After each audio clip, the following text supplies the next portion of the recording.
Yeah, that's good. It's good. It's good stuff. Oh, hey, didn't see you there. Welcome back to the channel. Thank you very much for joining me here today. Whew, boy, howdy, we have got a special topic for you today. Overstimulation. I know it. You know it. This one hits close to home. I think it does for a lot of people. We are living in the prime internet age. It's everywhere. It's transforming our lives as we speak, whether we're really on board with it or not, whether we're in cahoots with the internet or not, whether we're completely against it. Too bad. It's here to stay. You better get with the times, or else you're gonna get left in the dust.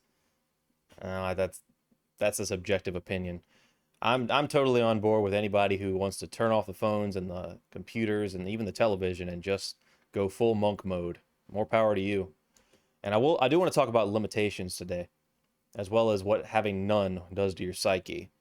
This is coming from a place of experience, so pull up an ice block, lend an ear, get a nice cup of cocoa, some popcorn, or a carrot or something, and let me tell you a tale.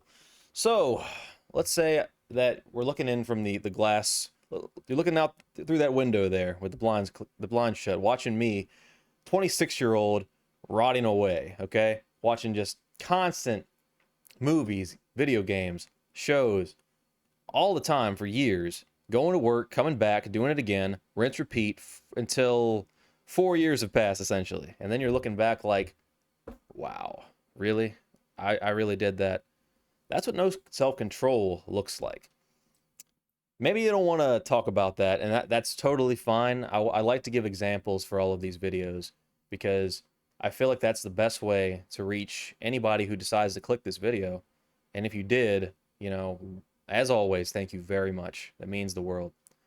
Let's get into what that did to me, though.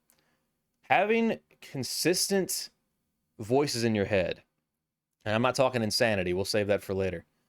Let's say you're watching something, you're reading something. Well, yeah, reading could count, I guess, in a sense, but that one's honestly more helpful than the rest.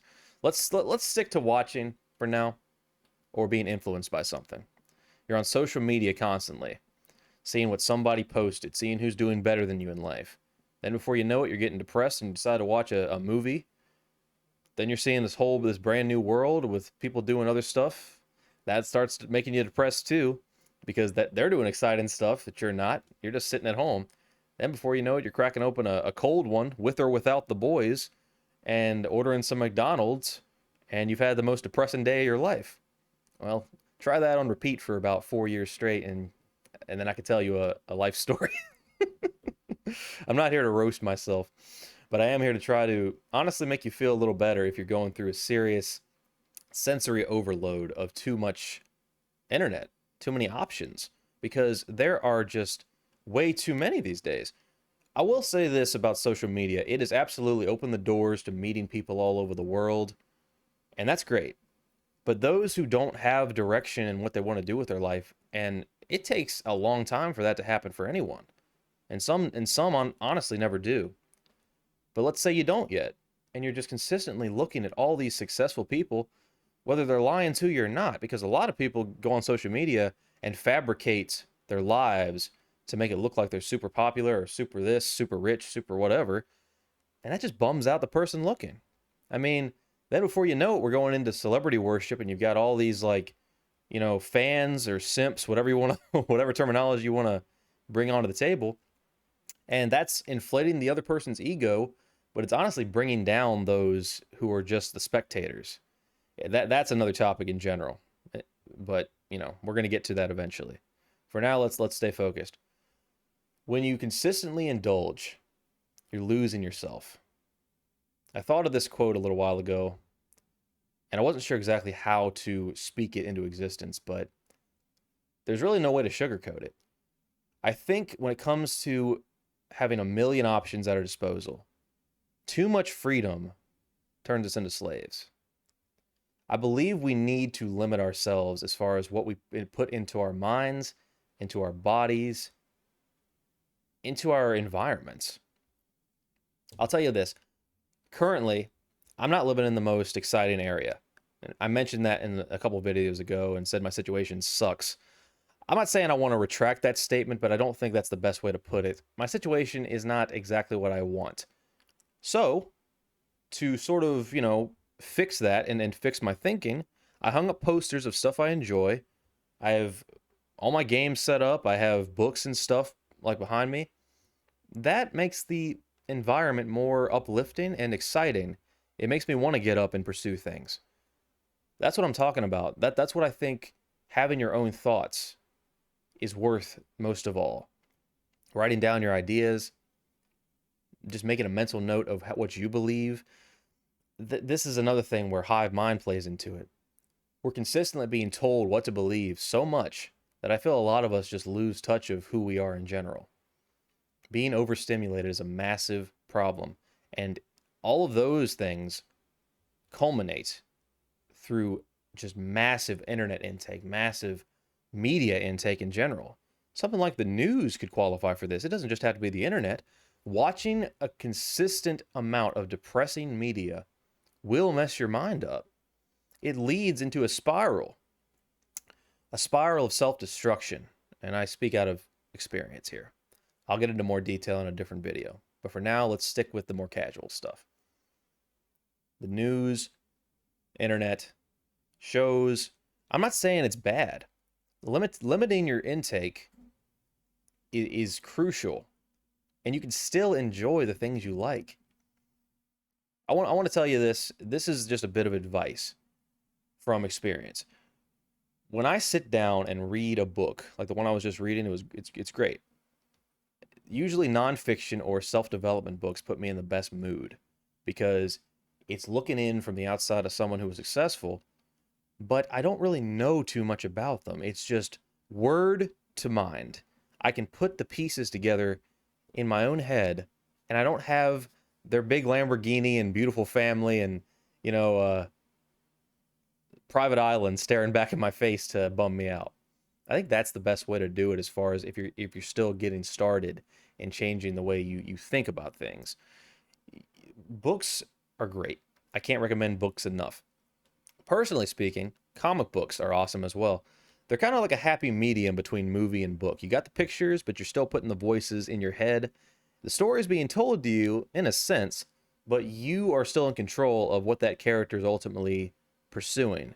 Tone, all that stuff, that's still you. And that's kind of where this whole genre of people arguing about what's better, the movies or the books, comes from, in my opinion.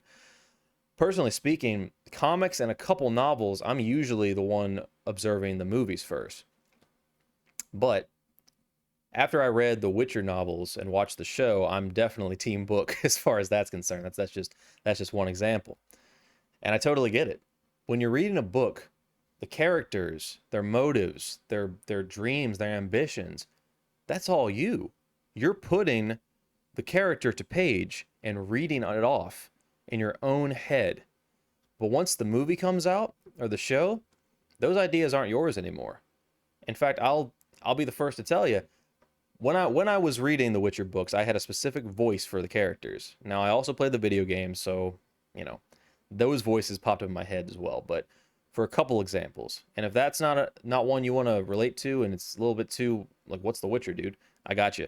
Spider-Man. Reading a Spider-Man comic book before watching a movie, you're not gonna know what voice to give Peter Parker. It's probably just going to be your natural voice. Usually when it comes to the main characters, I just give them my natural voice because it fits the best situation, because you want to be the hero of your own story, right? Okay, the movie comes out. Peter's talking like Tobey Maguire, reciting that beautiful poem, "Day by day, she sighed with passion." Great poem. Spider-Man 2, check it out. But anyways, that's what I'm talking about. When you're stimulated, you're now being given brand new thoughts that you might not have had yourself. The book allows you to put your thoughts, pen to paper, into the head, and now that story is essentially yours. So what's the bottom line I'm trying to reach here? Stimulation is fine. Reading something you like is great. Watching something you like is great. And books can also be a source of overstimulation if you're not careful with it. Anything you're putting into your mind, that's what I'm talking about. The bottom line, it's too much of outside sources and not enough of what's in your head, okay? Not enough of thinking for yourself. Here's a good small step to take. I think everyone, no matter what the age you're in, no matter if you even have an internet problem or a social media problem or just a watching too many things problem, I think you should take at least 5 to 10 minutes. But if you want to really amp it up, kick it up a notch, an hour. Take an hour of peace and silence for yourself. Find a quiet place and just be. Just be. Just exist for 5 to 10 minutes. Then amp it up a little bit until you reach that nice, pure hour of tranquility. And I think you're going to start finding your own thoughts again. I think when it comes time and right down to it, if you've got a dream that you're shooting for, you need your thoughts. The world needs your thoughts. You can compare yourself to others. That's doing you no good. What's that doing for you? What's that doing for what's in your head? Nothing. You're just wasting your brain power.